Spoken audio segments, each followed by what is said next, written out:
মঙ্গলে হারিয়ে যাওয়া হেলিকপ্টার খোঁজ পেল নাসা। কথা ছিল ৫ বার সে ওড়ার চেষ্টা করবে।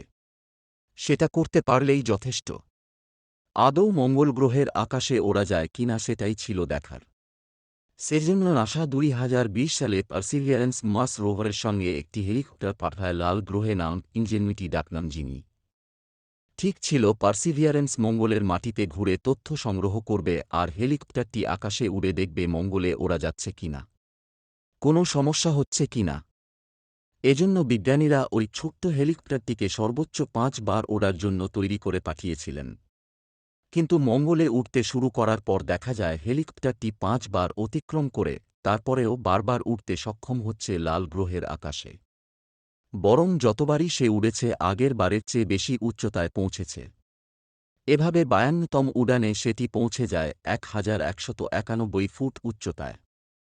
সেখান থেকে মঙ্গল গ্রহকে কার্যত পাখির মতোই দেখতে থাকে সেটি, যা নাসার বিজ্ঞানীদের কাছে কার্যত মেঘ না চাইতেই জলের মতো পারফরম্যান্স ছিল।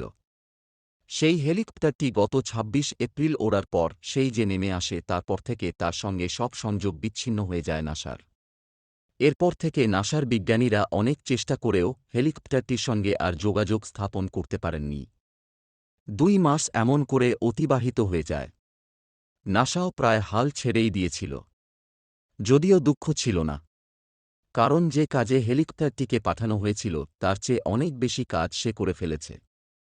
কিন্তু আচমকাই ফের সেটির সঙ্গে যোগাযোগ স্থাপন হয় নাসার। তাও ২ মাস পার করে। এ এক বড় পাওনা হিসাবেই দেখছেন নাসার বিজ্ঞানীরা।